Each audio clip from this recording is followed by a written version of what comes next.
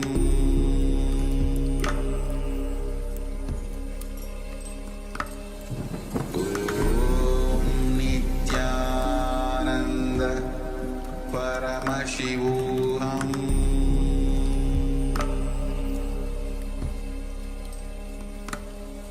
Om Nithyananda Paramashivoham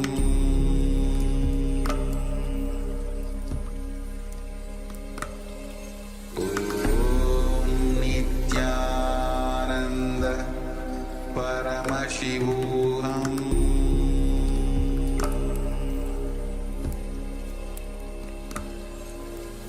Om Nithyananda Paramashivoham Om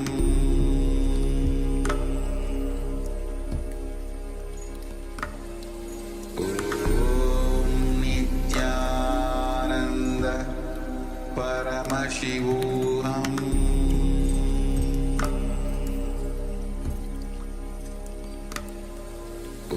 Om Nithyananda Paramashivoham Om Nithyananda Paramashivoham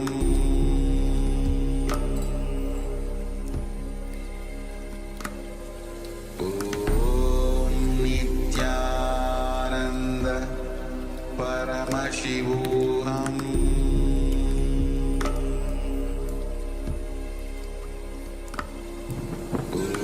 Om Nithyananda Paramashivoham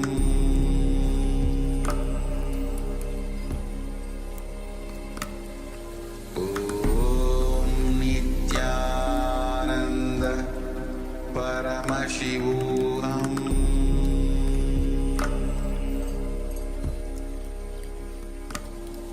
Om Nithyananda Paramashivoham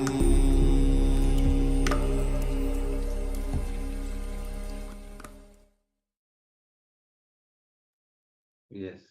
Now, slowly open your eyes.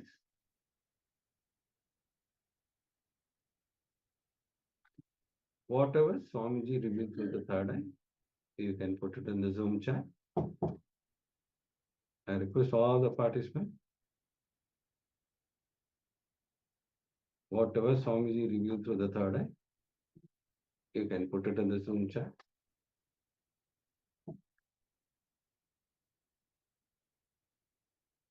It might be an image, it might be a word, or it might be any taste, or it might be a powerful cognition. Whatever Swamiji revealed, you can put it in the Zoom chat.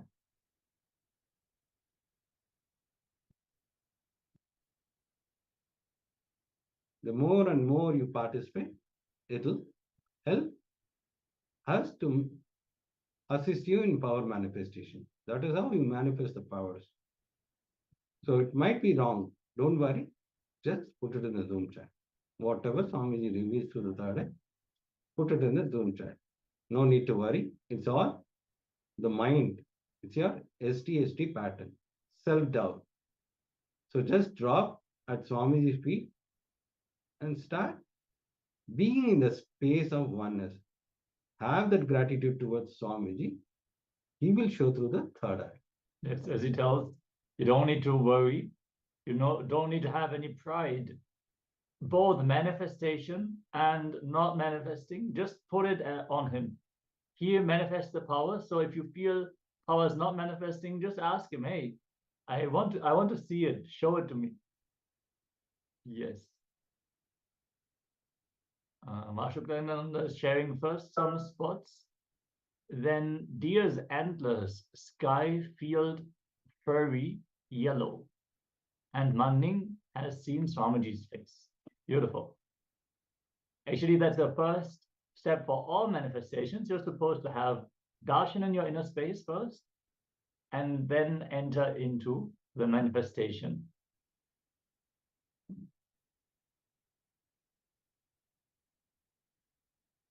Yes. Rajendra Babu, if you could also share what you have manifested. Super. Sky, sea, beach, brush, painting. All right. Thank you so much for sharing. Any of the other participants in the room, Alisi, Ivy, Kylie, and John, anyone, please share.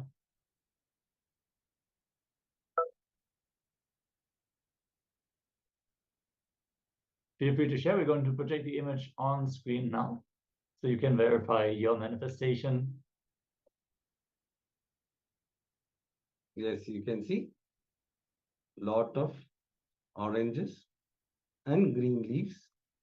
If you have seen orange or a ball shape or green color or yellow. Yes, even yellow. That is definitely there. Yes.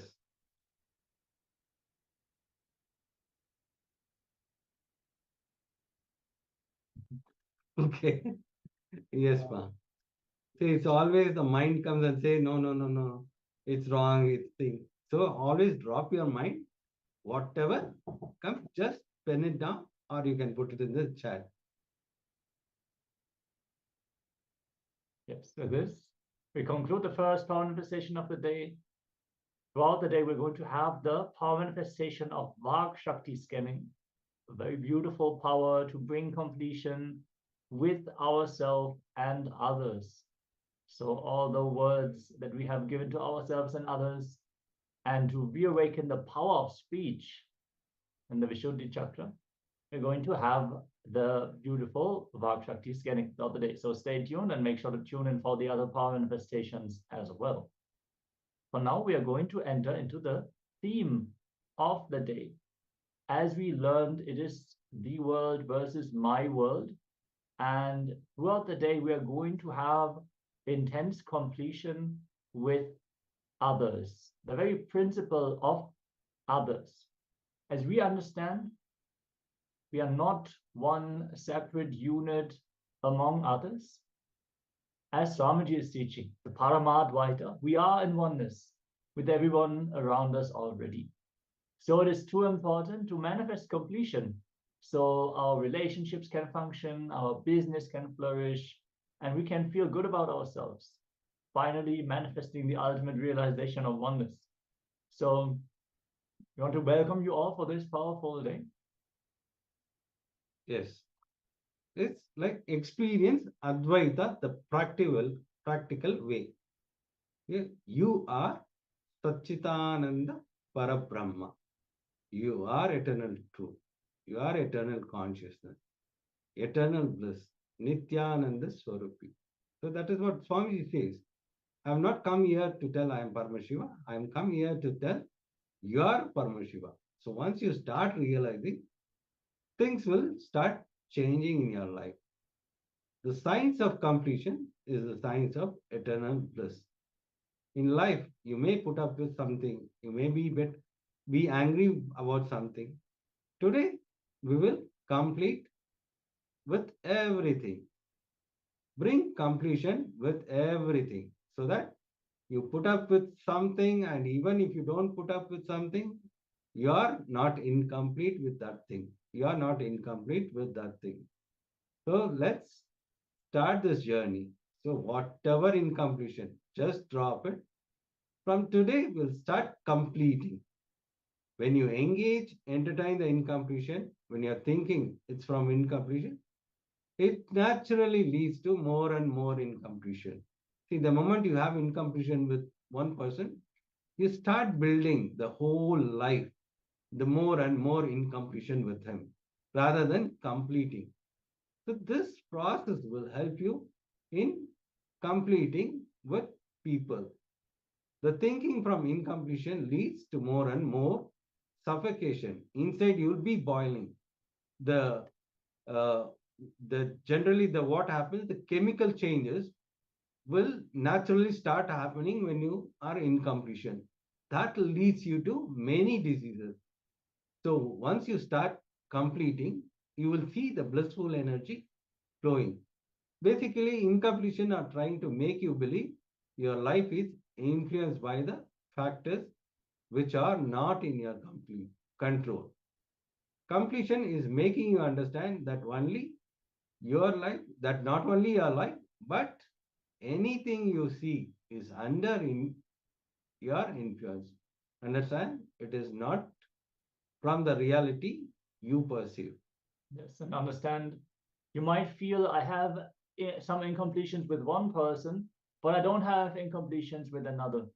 No, the space that you carry, you will radiate that.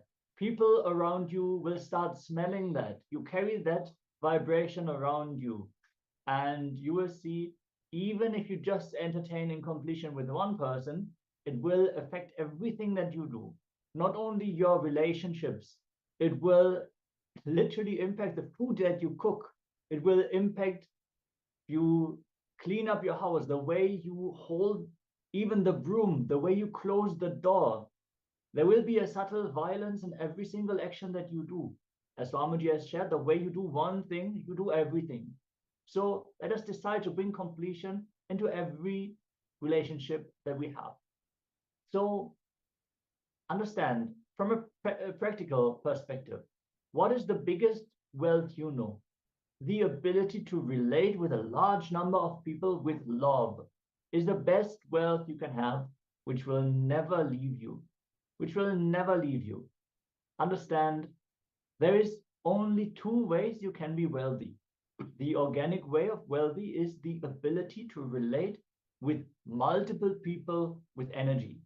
You would have experienced this. I'm sure many of the participants here, especially those who have taken up responsibility in the Sangha, when you engage with many people, that is when all the small problems, all of a sudden, they are not even problems anymore. You just know how to handle yourself.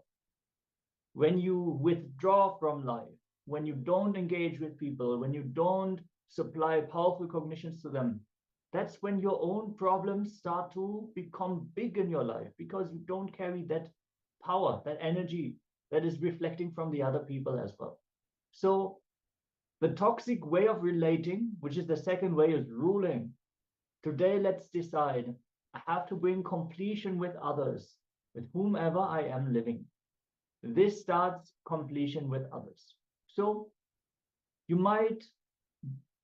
sometimes you might have the feeling that you have to bulldoze your way in your relationships. You want something, so you have to force the other person to align to what you are thinking. No, understand, completion means having intense listening first, bringing the listening to yourself and others also. So we are going to have a beautiful process today where we can bring completion to the most important relationships in our life.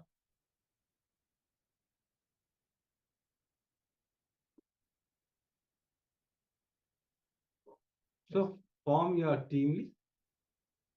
Teamly means family and team together. Unfortunately, human beings have lost connection even with themselves, because we mostly engage ourselves with the gadgets, with the WhatsApp or anything on the social media. Then we are more involved into social media, watching all this YouTube or WhatsApp. We don't spend time with ourselves.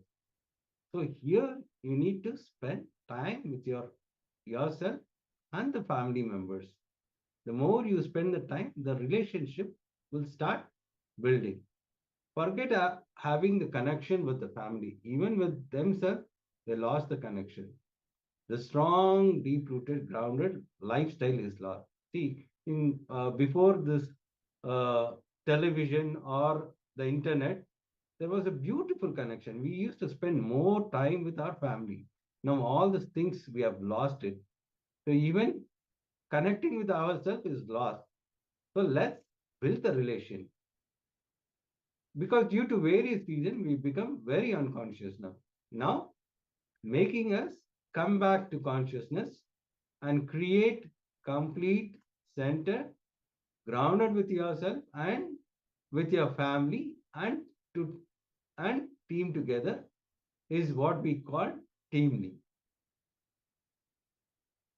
Teamly means is the people with whom you share your life, people whom you share life with you. So it might be your close friend, it might be your mother, who are close, you spend time. They are your team lead, your colleague, it might be a friend, it might be a mother, it might be a sister, whom you relate very closely every day, whom you share everything. They are your team lead. Literally, people who are part of your living, your existence. Only those people are team lead. It might be a pet, it might be a trees, it might be mountains, can be part of your team lead. Yes, you may add Swamiji on your team lead. That would be the best thing in your life, adding Swamiji as in your family. Take three more most important relationship in your life. Who are your team lead? Today, decide to bring completion with them. So today, what you are going to do, you will select three most important relationship in your life. It might be a brother, it might be a friend, it might be a colleague. So you will start bringing completion with them. Don't worry what they think. You need to do completion because you have to have the breakthrough in your life. To have your breakthrough, you have to drop your ego and your self-doubt. What he may think, what if I complete with him, what he'll think? He'll think bad about me because this is what the cognition I had about him. Don't worry about all this thing. Just write down whatever incompletion you had at that time. Tell him this is what I had in completion with you, and I am completing now. So that will build you a beautiful relationship with your team. You don't know how it will flower. The relationship will become more and better. So don't worry about anything. Drop your ego. Just do this completion. By doing this completion, you will see that the relationship will become more better than ever. Yes, in the first step, we are going to select the three people. There's only going to be a very short start of the day, the right context, bringing completion with our team lead. So select the three most important people, the most important relationships in your life with whom you are sharing your life. And first make the decision. Swamiji shares, fundamentally, completion is not even a technique. It's not even a kriya, an exercise. It is just a powerful, conscious decision to be complete. So let us start with that. Let us start with the decision to be complete. And then as we go through the day, we're going to have multiple exercises that are going to help us to bring completion with all our team members, the ones that we decided to bring the completion with.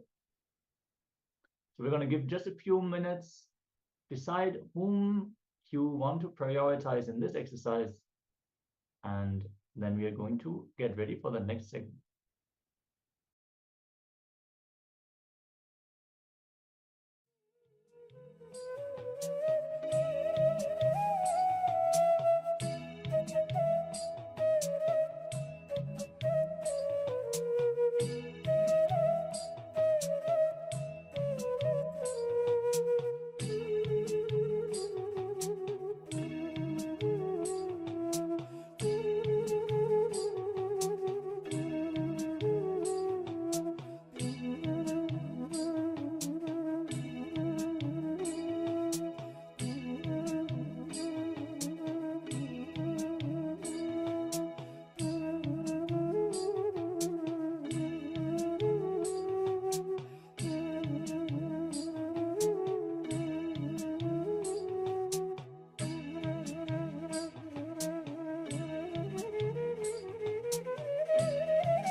Yes. Now? Yes, let's get ready. We're going to enter into the first jnana segment, but before we would like to inform all of you that the daily Navaratri third eye readings have begun today. On the Meenakshi day, we're going to have also very powerful sessions like before. So requesting all the participants, all the Chinese translators also to get ready. We're going to share the link to join the session here in the Zoom chat. It is ecitizen.info/Navaratri. Let the Navaratri celebrations begin. Again, the sessions have already started, so if you want to join in, make sure to hop on in. And we are going to enter to the first jnana segment of the day, the pure knowledge as revealed by Paramashivoham and made practical and converted into a way that we can grasp it by Swamiji. As today, the whole day is about the world and my world, the relationships. Let us all get ready and cognize that the way our relationships are is not based on some external influences, like we just learned in the first segment. It is based on the cognitions that we carry. So let's listen in as Swamiji is sharing about the very gist of the entire day. It is a very important session, so requesting everyone to please come on camera and sit straight with your head, neck, and spine in a straight line. Yes, Mashuta Nithyananda is sharing that the Chinese participants have not received the third eye scan. So let us be in communication and navigate so we can figure this out now. All right, let us enter into the jnana segment. And if you have any clicks during the session, make sure to share them here in the chat for others to also benefit from this.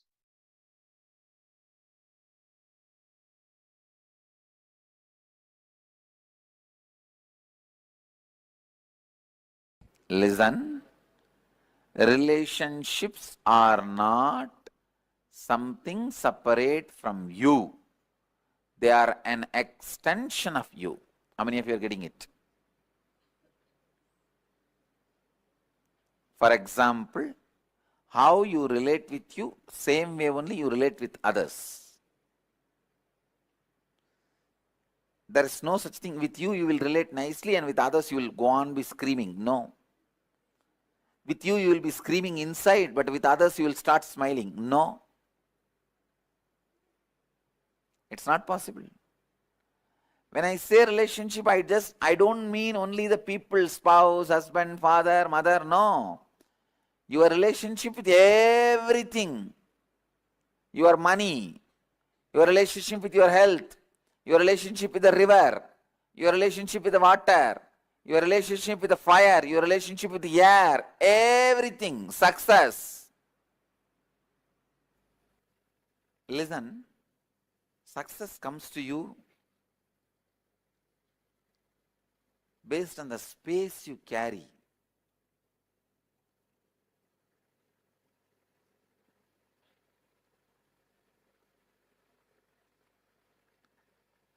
Suddenly from two big mutts,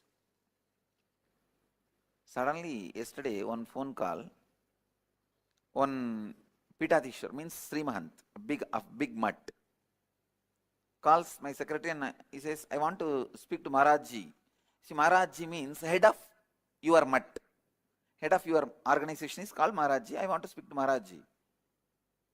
Our guy said, Maharajji means, what do you mean? You are calling Nithyananda Ashram. That guy said, yes, I'm calling Nithyananda Ashram. Swamiji is the head of our ashram. Our guys are shocked. When we took over any mutt without even knowing our knowledge. Then he said, no, Acharya Mahamandaleshwar is our head. He has written a will. Whoever becomes next Acharya Mahamandaleshwar, this property goes to them. So I am the in charge Sri Mahant. I have to come and give the report of this month. And Akada has said that Swamiji is going to be the Mahamandaleshwar, Acharya Mahamandaleshwar. I have to come and give you the report. I thought, oh God, please understand, not for any pride or anything, I'm just giving you as an example. If you carry the space, if you are completely in tune, in good relationship with you, everything around you falls into you.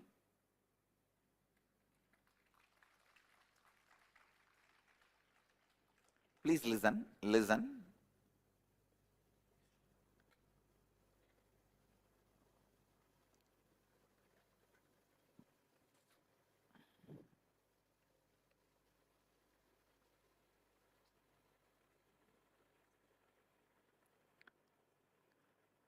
The relationships you did not give up on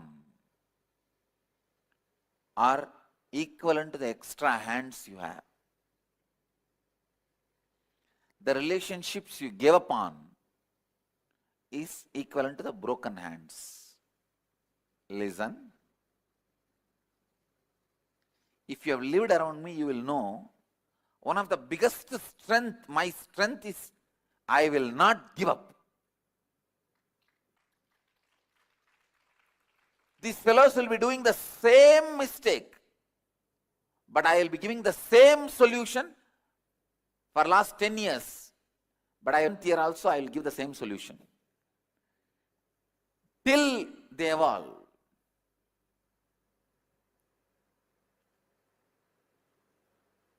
Some of the fellows in the ashram, they don't even have the intelligence to make new mistake.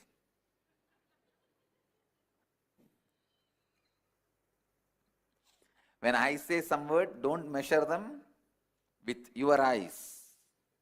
Only learn the lesson I meant. I mean.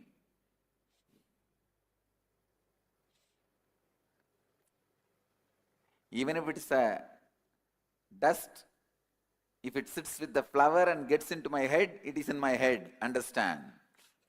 It is worshipped.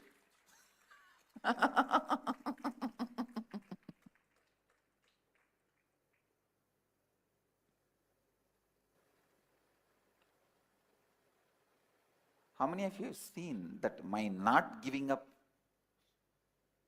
in your life directly?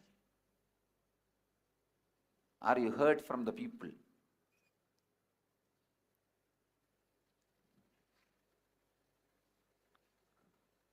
I'll scream as if now if you don't transform, you will be killed.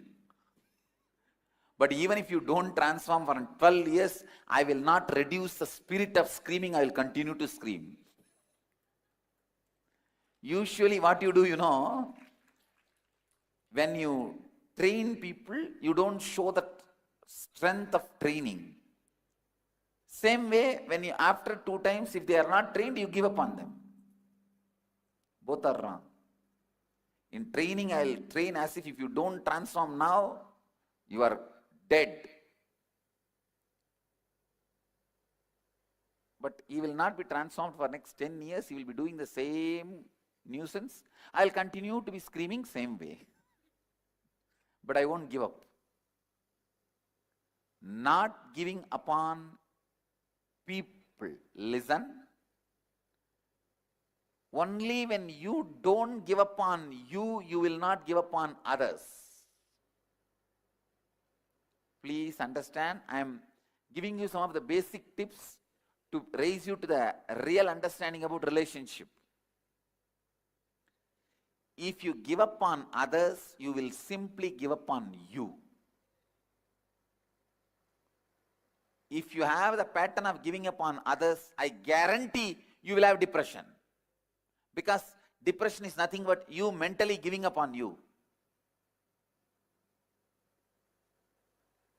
How many of you have the pattern of giving up on people? I told, they are not listening, what can I do? All of you be very clear, you will all have depression. Maybe having or yet to get. But you are on the path of depression. No, it's true. Whether it is in your office, in your house, in your team, in your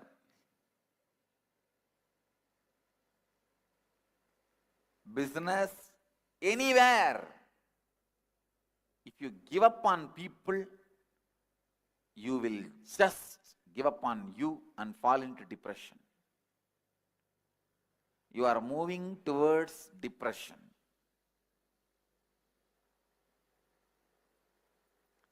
Because, listen, please listen, drop everything and listen. I'm still seeing people writing. No, drop the pen, paper, listen. The conflict outside,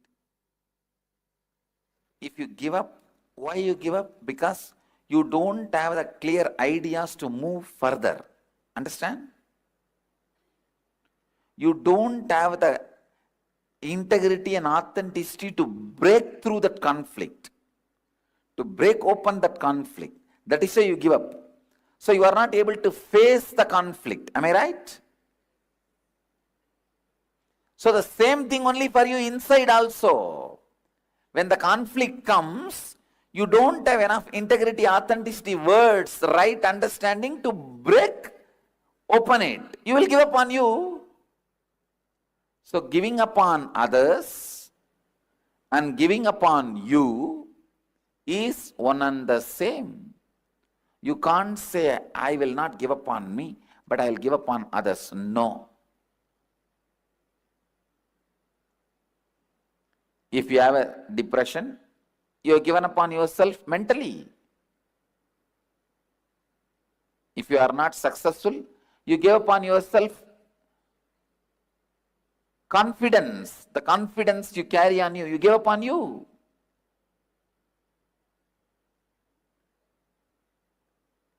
All failures are nothing but giving up on you. Listen. Failing is not failure. Quitting is failure.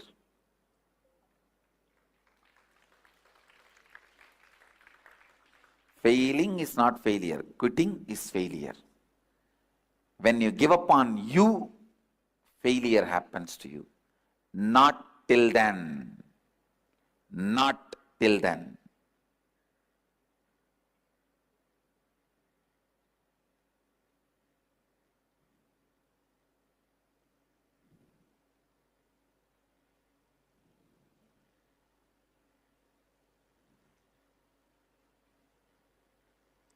Failure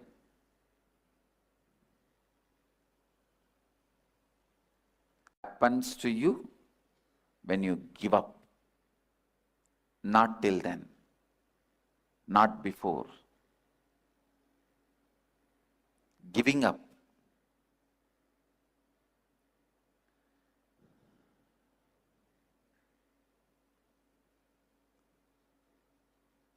Listen. The speed with which you give up others, if I give up on you, what will happen? No one will be here.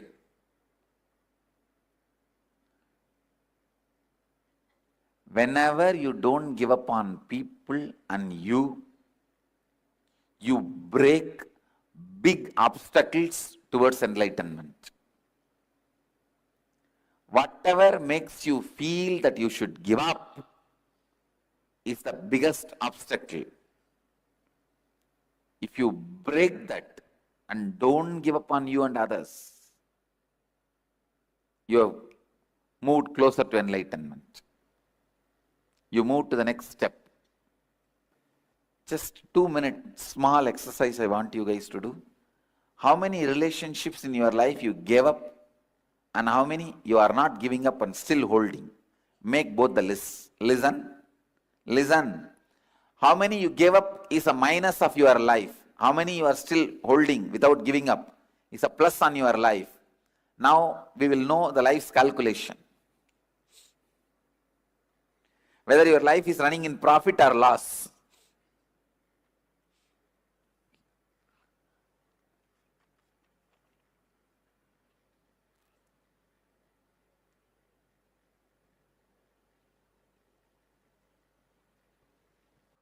This cough which I am having is started from Kumbh Mela.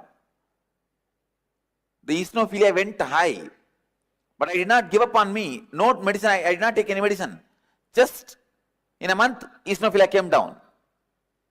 But then this tonsillitis, I was somehow avoiding the medicine. Finally, anyhow, I started taking the antibiotics, the allopathy medicine, but I did not lie down or rest or stop talking, stop taking my classes. Last inner awakening, few sessions I missed, but continued the whole inner awakening.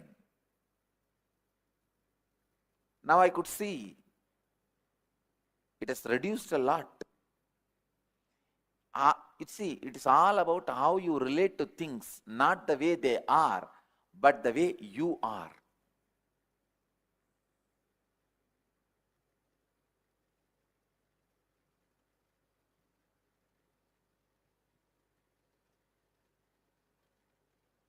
Do not give up on people in your life, because people are everything.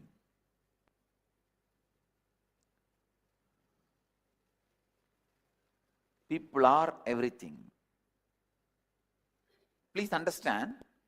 Now, how many of you feel your life is going in plus? How many lives are going in minus? Raise the hand. So now you know what you should do, you need to do. What do you need to do? Not give up on people. Not to give up on you and people. I also wanted to introduce another one concept, a very important truth about this relationship. Today, you are going to start an important process called completion with others. Completion with others. How many of you had a question? How to do that? You will have the answer now. Today you will have the answer. But before that, you have to do completion with yourself about some more things.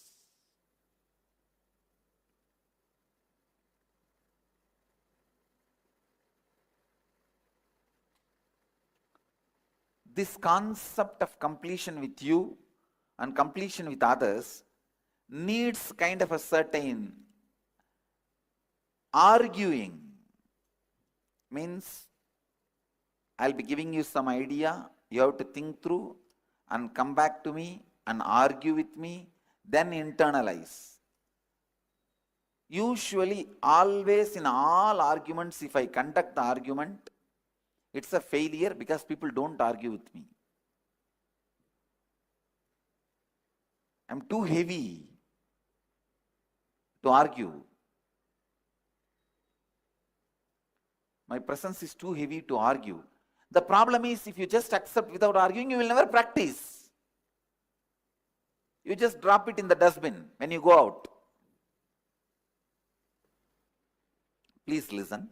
Listen to this story. It's a beautiful story. How many of you know the story that Narada, a great rishi, went and gave a knowledge, enlightenment mango to Shiva? How many doesn't know the story? So at least for all of you, I will tell the story once more. There's a mango. If you eat, you will get enlightened. So Narada goes with that mango, and it is possible. Please understand. You can ask, how can enlightenment happen by mango? If that a leaf or a fruit can be taken and programmed, the right biomemory can be programmed and inserted into your body, your biomemory will absorb that programming and be awakened. It is possible. I am working on it. Still, I am not seen the breakthrough, but I am working on it. If you go into the Gurukul area, you will see some 18 trees, neem trees, having the what you call in the Western biology, what do you call that? Parasite. Parasite. But here in the Eastern tradition, we call that as pullurivi, means from one tree, making the another one biomemory to happen. In the neem biomemory, you will see bilva biomemory happening. See, there was a tree, huge neem tree. In that neem tree, the biomemory of the vilva was there, and both were see that from the neem tree, the vilva tree has happened. Not in the edge of the branches and all. From the branch itself, it has happened. In the early times of the ashram, I gave instruction to the gardeners, you should not touch the tree, you should not disturb the tree, and left it. Understand, it is not a disease. Please listen. I told the gardeners that don't touch this tree, leave it. But when I was traveling outside India, these poor fellows, these gardeners without brain, they thought this is a parasite, only if you remove it, this tree will grow well, and they removed it and the whole tree died. So when I came back, I saw that I could not, because it was such a high energy. Then I just looked around and said, let all the trees grow the same Bilva biomemory, and 18 trees which were standing around have started growing. All of them have it now. It is the putting the another one biomemory. Biologically they say no, it is a parasite and all these that. All the 18 trees have that. With that leaf only you can do this process in Siddha tradition. You can transmit enlightenment just by a pill. So this enlightenment mango, Narada brings and gives it to Shiva. Shiva laughs and says, what for? I need this mango. He looks at Devi. Devi also, what for? These two kids need to get enlightened. They are growing now only. It's Ganesha and Subramanya. Ganesha and Skanda, two kids of Shiva. Both of them try to fight. I want this, I want this. Then Mahadeva says, all right, whoever goes round the world 3 times will get this mango. Immediately Skanda, he has his own private jet, peacock, and he flies to go round. But this Ganesha has only a mouse. And how much the mouse can pull the elephant? And he looked around, nothing can be done. He just went round Mahadeva and Parvati 3 times, came and said, give the mango. Devi asked, how can this be considered as going around the world? Ganesha beautifully says, Subramanya is going around his world. I am going around my world. Understand? You both are my world. So I went around my world. Give me. He got it and ate. Then after that story continues. Subramanya comes back. There was a big fight. And then he goes and sits on the hill called Mandada Hills. It's actually in Kailash itself, the Mandada Hills, where he goes and stands alone, as independently. Then when Bogar went from here to there, as a memory of that incident, he built the Parani. He did not come and stand in Parani. A small kid, how can he come from all the way from there to here? Of course, Parani has Subramanya's presence, that is different. But the incident happened there itself. So the whole story goes on. Listen, the moral I want you to learn from this story is, there are 2 worlds, the world, my world. Happening, my perception about happening. Getting it?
Yes.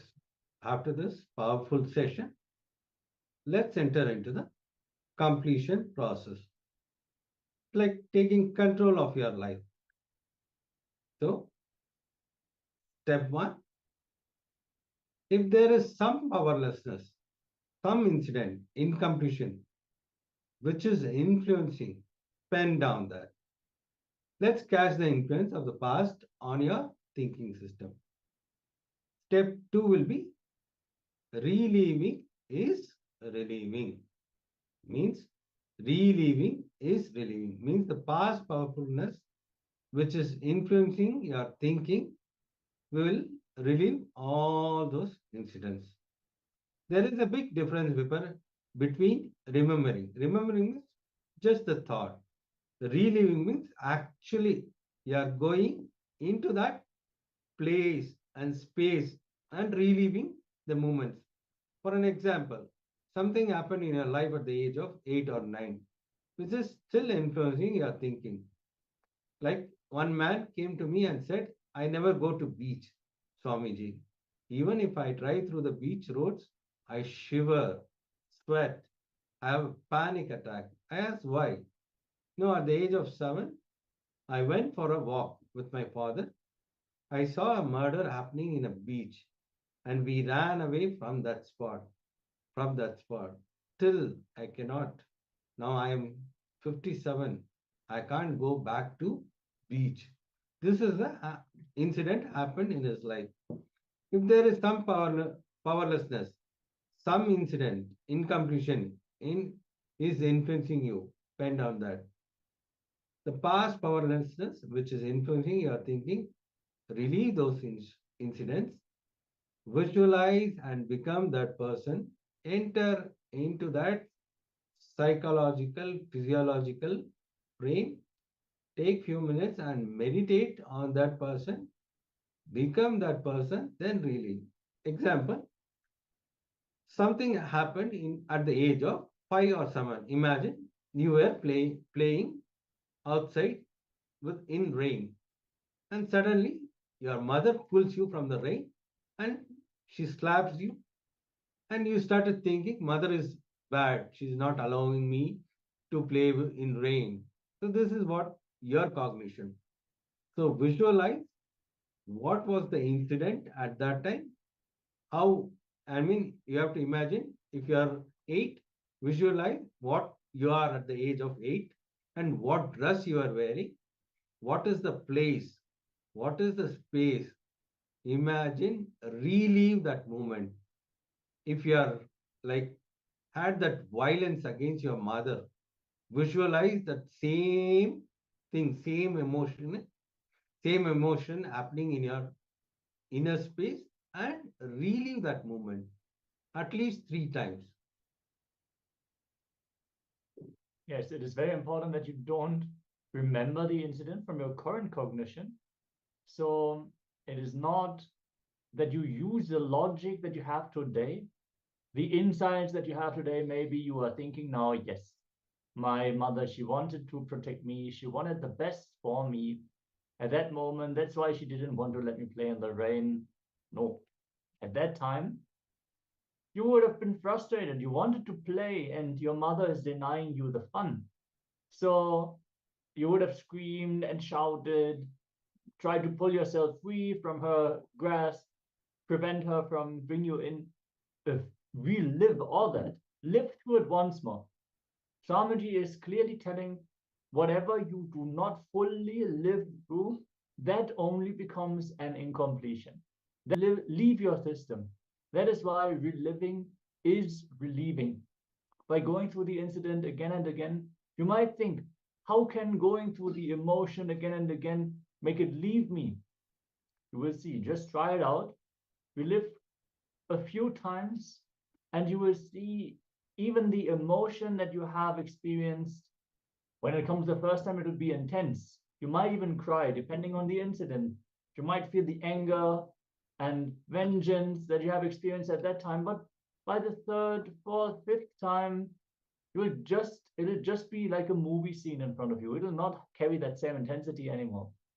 And that is going to relieve you from this after effect. So make sure to be intense, be sincere, don't apply your current logic. We live as if you are that child right now. So by doing this, you will not have the emotion, but you will have a thought.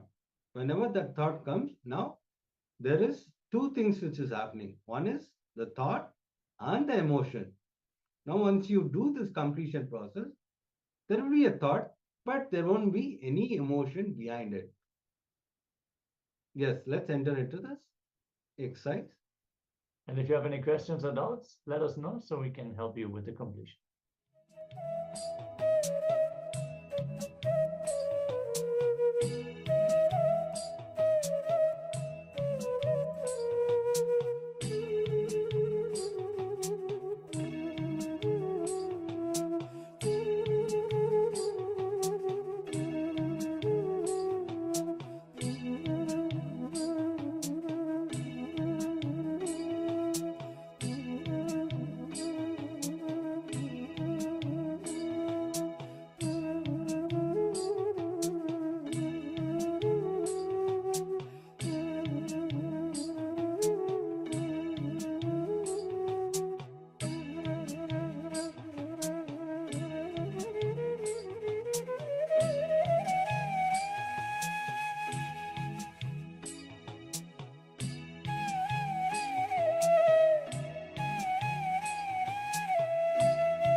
Yes. Now, relax. Let's enter into the power manifestation. The moment you do completion, you will have a breakthrough. That is the reason we always do power manifestation after this completion. When you have a completion, naturally you will have a breakthrough in your life. So, the moment you have a breakthrough, you will start manifesting powers. It will start manifesting powers. That is the reason after every completion, we will have the next session as power manifestation. So let's enter into the power manifestation session. Yes, today we are manifesting the power of Vak Shakti scanning. So we're literally going to scan our own Vak and see what are the obstacles, the obstructions in our throat center. What is manifesting the blockages in our manifestation? Vak, very particularly, is the power of making our reality happen through our declaration. That is also regarding to our relationships, influencing people and convincing them, moving them like we want to experience the relationship with them. So you want to move a person to be more friendly towards you, to be supportive of you, or you want to share your ideas, your cognitions with them, to make them understand. For all these aspects, Vak is very important. And there are certain things which can block our Vak. So we are going to both learn about this and immediately give a breakthrough to our Vak through the power of third eye. So in the first round of the day, we are going to scan our own Vak and see all the diluted promises you have given to yourself. So wherever you felt, yes, this is the right thing, I should do this.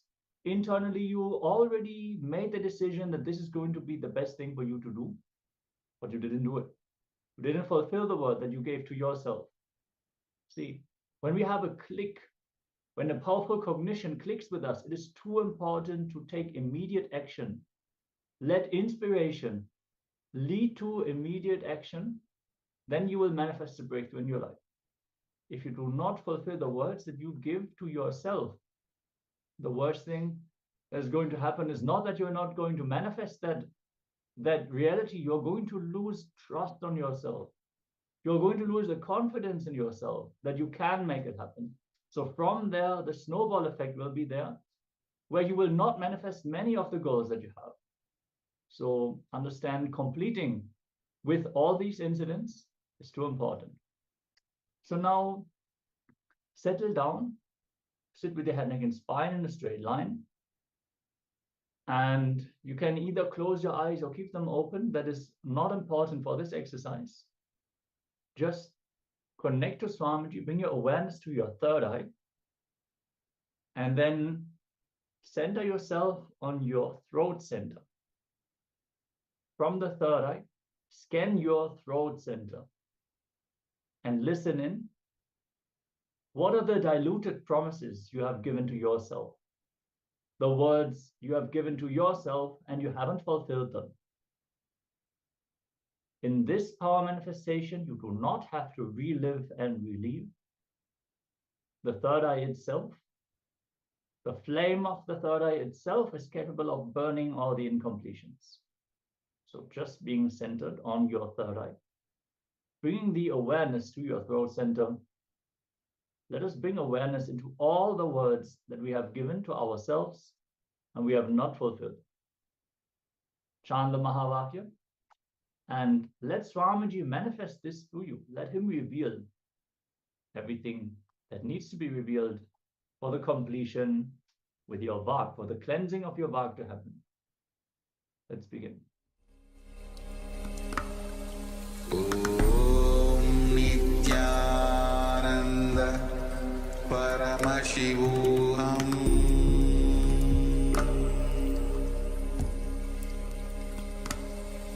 Om Nithyananda Paramashivoham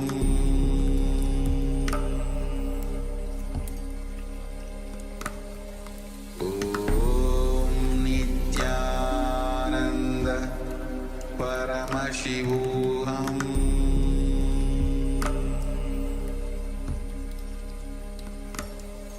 Om Nithyananda Paramashivoham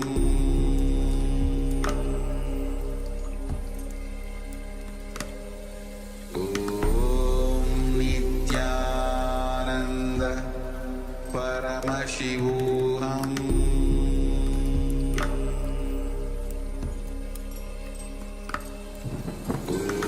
Om Nithyananda Paramashivoham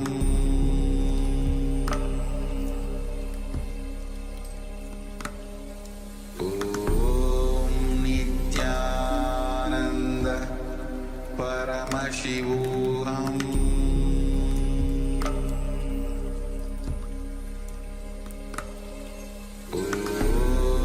Nithyananda Paramashivoham Paramashivoham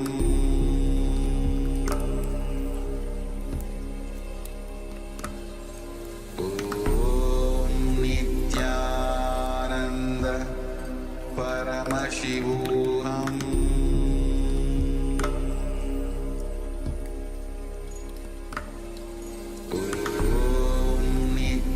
Nithyananda Paramashivoham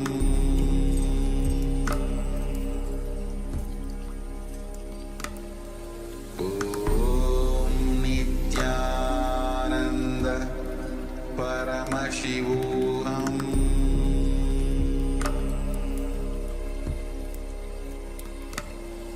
Om Nithyananda Paramashivoham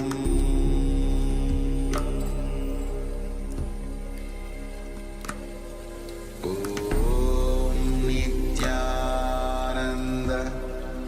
Paramashivoham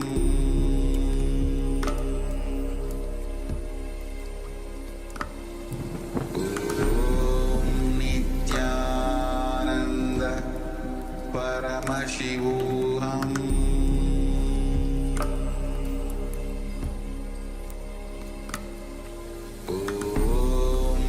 Nithyananda Paramashivoham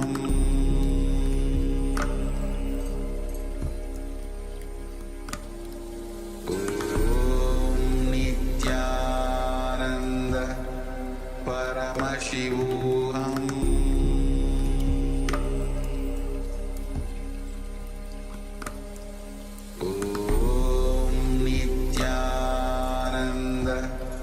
Paramashivoham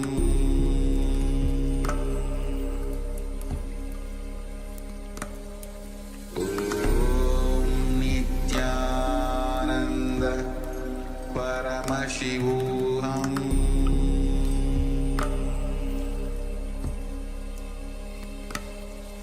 Om Nithyananda Paramashivoham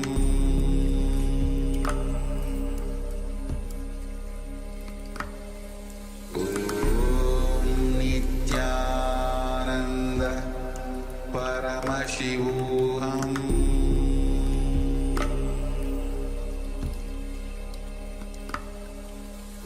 Om Nithyananda Paramashivoham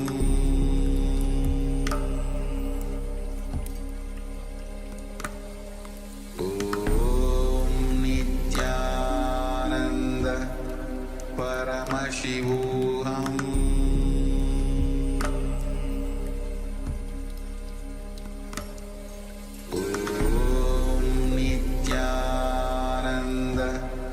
Paramashivoham